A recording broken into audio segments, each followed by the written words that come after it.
Hello, welcome back to InSight. I'm Wendy Brokaw. And I'm Ross Sutherland. We're here with the Executive Director of the Children's Educational Theater. This organization has been around 43 years, and if I'm not right, isn't it every one of those 43 years they've performed at the Salem Art Fair and Festival? That's correct, yes. Well, last year I was so intrigued because they were doing a performance, and we're going to see a little bit of it, called You Will Be My Friend. And the parents, the people that were on the lawn at the art fair, it was hugely popular. And I just had to know more about you. So thank you for being on the show. Thanks for having me. I'm excited to be here. What is Children's Educational Theater? Can you give us a thumbnail sketch? Oh, CET, we go by CET generally, Children's Educational Theater. It's a 5-week summer program for kids in grades 3 through 12, and it focuses on the performing arts and the technical arts. That's kind of us in a nutshell. Kids take 3 classes, everybody's involved in a show. If you're a tech student, you're probably involved in multiple shows because there's always more performers than there are technicians. But everybody is in something and involved in performance in class, and then also a performance of a play or musical for that 5 weeks. So we spend the first 4.5 weeks rehearsing, and then the last 10 days basically are performances, and we do a 5-week program, and our first show actually starts performing 3 weeks and a fourth into the program. Wow. So by the 4th week, we've got shows going on already, and we cast all the shows on the 2nd day. So we have about 25 days to do everything, and when you think about it in that short time span, it seems not very long, but it's a formula that's worked for 43 years. Wow. And it's pretty similar to what it was the first year of CET as far as the way it's structured. We've made few changes here and there to update the program for 2017, but for the most part, the structure that was created by Phyllis Quambeck is pretty solid and still there. And these are really good shows too. They aren't, you watch them and you're like, wow, this is really entertaining. It isn't sort of like, you know. They're so, yeah. They're polished. I mean, that was the word I was looking for. Yeah, they're polished. And we focus as much on the process of getting there. Yeah. Of course, we want the shows to be entertaining. We want them to be strong, and that kind of just happens. Sometimes you run out of time, and you'll be surprised what a kid will do when they're pushed on the spot.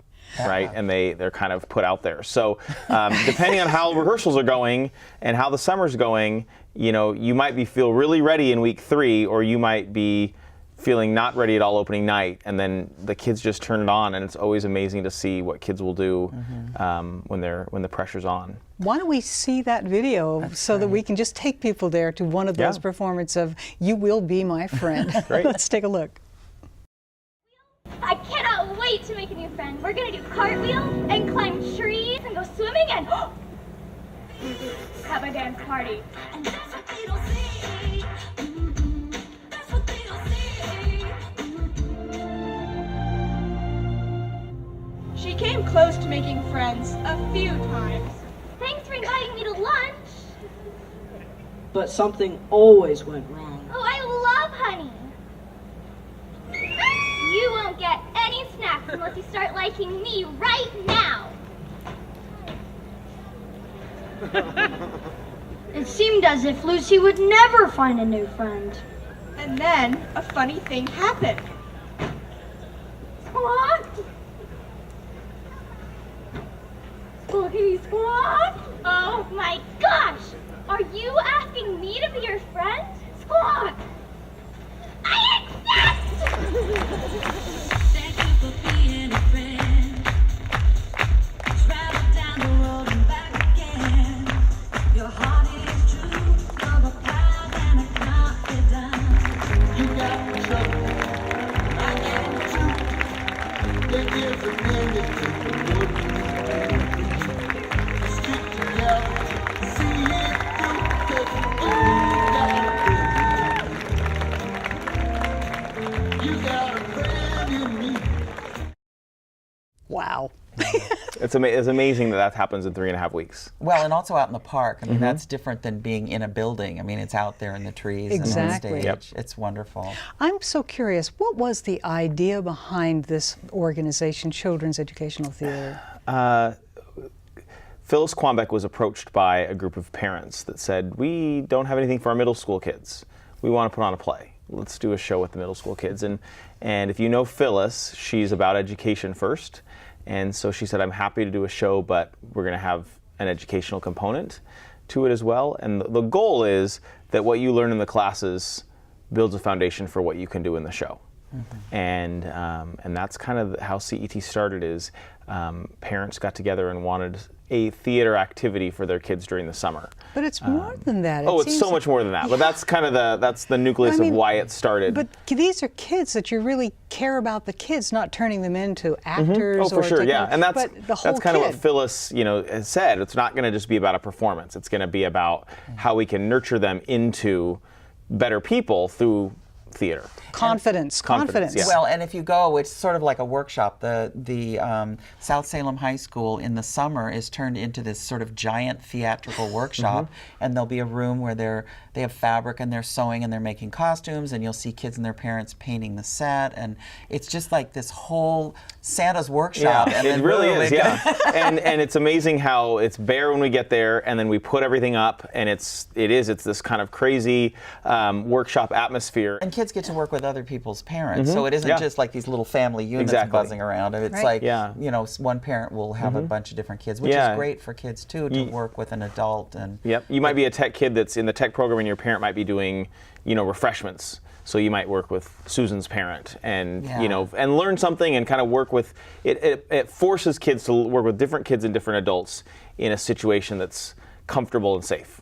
Well, and I love the part too that there's the tech part of it, so that you usually think of theater as always being the performance part of it, but the tech part is really important as well, because there's all that stuff that goes behind the scenes. Oh, and those sets, they look, every time I've seen different sets, I go, how did they do that? Well, the amazing thing is kids come in with sometimes no tech experience at all, and they're learning how to run lights and write cues and be accountable in a totally different way than the actor has to be accountable. But at the same time, a crucial piece that if we didn't have the tech aspects, it would be a performance, but it would lose a certain quality that we want to maintain. And so it's really important to me that anything that we do in a tech class, like a mask making class, it's going to be used in a show somewhere, so that tech kid can see their mask on stage. How do we get in touch with you? Our website, cetsalem.org, is all the information. We have limited spots available right now. We're getting full. I think we have 10 spots left for this summer. So, and then you've got all of our performances going on this summer. We do a ton of free performances across Salem. Our performance schedule will be up on our website shortly. Again, it's cetsalem.org. Oh, thank you so much for Thanks for joining. having We me. learned a lot. Yeah, we just scratched the surface. Really. Yeah, we did. Well, and I was also thinking, these kids grow up. They don't just stay little forever. And I've run into many people that have said, oh, I did CET back when, and so they grow up and are out in the community. And we're actually building a new arch, which has been a symbol of CET for several years. And it's a legacy arch, so people can purchase bricks, and they can have their name on our arch, and there's 400 bricks available, and they can kind of cement their legacy as part of CET on this arch that's being built and designed by two of our board members. So that's great. Well, may you be around for many more years. I hope so, thank you. Yeah, we hope so. At least 43 more, right? Yeah, at least. Well, thank you. Thank you. Yeah. And thank you for joining us today on InSight. I'm Wendy Brokaw. And I'm Ross Sutherland. We'll see you next time.